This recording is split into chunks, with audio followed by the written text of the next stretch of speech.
Assalamualaikum warahmatullahi wabarakatuh. Perkenalkan, nama saya Mustika Lugitasari dari kelas 10 akuntansi nomor absen 22. Perkenalkan, nama saya Ragil Paulina dari kelas 10 akuntansi nomor absen 25. Di sini kami akan menjelaskan mengenai sejarah perbankan yang ada di Indonesia. Sejarah perbankan di Indonesia. Lembaga perbankan yang hadir di Indonesia pertama kali tentunya tidak terlepas dari kolonial Hindia Belanda. Pada tahun 1746, VOC mendirikan De Bank van Lening untuk mempermudah aktivitas perdagangan VOC di Indonesia.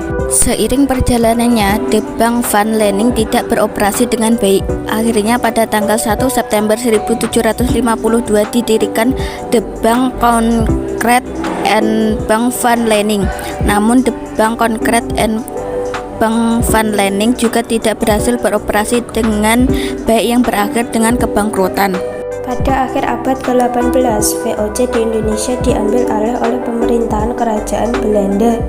Hindia Timur jatuh ke tangan Inggris setelah masa pemerintahan Herman William Daendels dan Jansen. Sejarah mencatat ada beberapa bank yang memiliki peran penting di Hindia Belanda.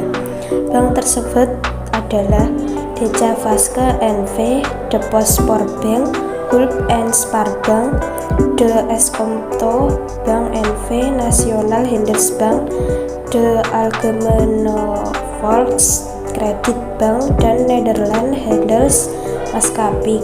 Bank Belanda yang berhasil berkembang dan menjadi cikal bakal Bank Sentral Indonesia adalah De Javasche Bank. De Javasche Bank didirikan pada tahun 1828. Pemerintah Hindia Belanda memberikan monopoli kepada De Javasche Bank untuk mengeluarkan uang yang mana pengedaran uangnya ditangani oleh pemerintahannya sendiri.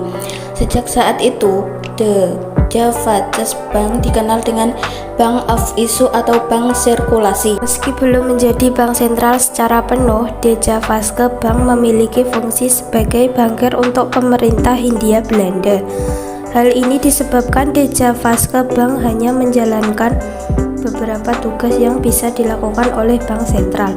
Beberapa tugas yang dijalankan oleh De Javasche Bank antara lain mendiskonto wesel dan surat utang jangka pendek, mengeluarkan uang kertas, menjadi kasir pemerintah, menyimpang dana devisa, dan menjadi pusat clearing. Seiring berjalannya waktu dan perkembangan perekonomian Indonesia, bank asing lainnya akhirnya mulai beroperasi.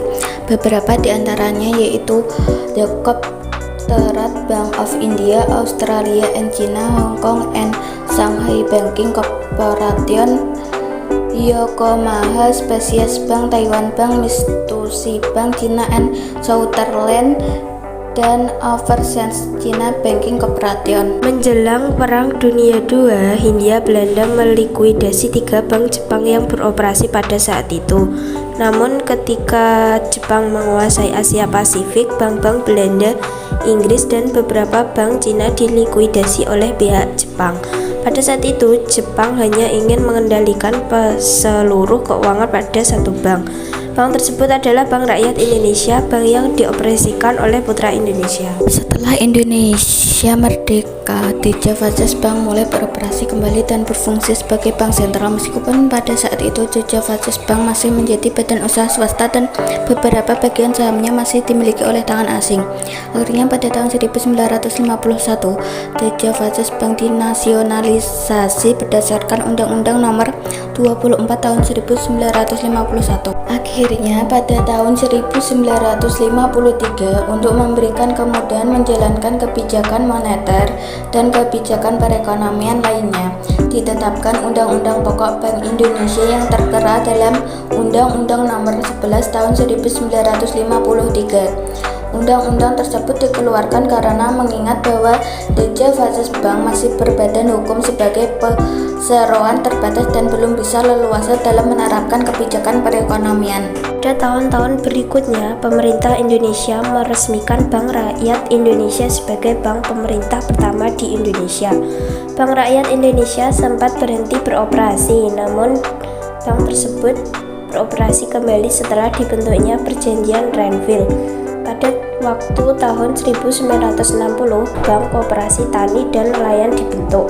Bank Koperasi Tani dan Nelayan merupakan hasil peleburan dari Bank Rakyat Indonesia, Bank Tani Nelayan dan Netherlands Maskapit. Pada tahun 1946, Bank Negara Indonesia didirikan dengan berkedudukan sebagai bank sentral. Yayasan Pusat Bank Indonesia dilembur ke dalam Bank Negara Indonesia. Seiring waktu berjalan, pemerintah Indonesia melakukan pemantapan kedudukan Bank Negara Indonesia. Akhirnya ketika konferensi meja bundar, pemerintah Indonesia dan Belanda setuju untuk mengubah fungsi Bank Negara Indonesia menjadi bank umum yang awalnya menjadi bank sentral. Sekian video dari kami tentang sejarah perbankan di Indonesia. Bila ada salah kata dan pengucapannya kami mohon maaf. Akhir kata kami ucapkan terima kasih. Wassalamualaikum warahmatullahi wabarakatuh.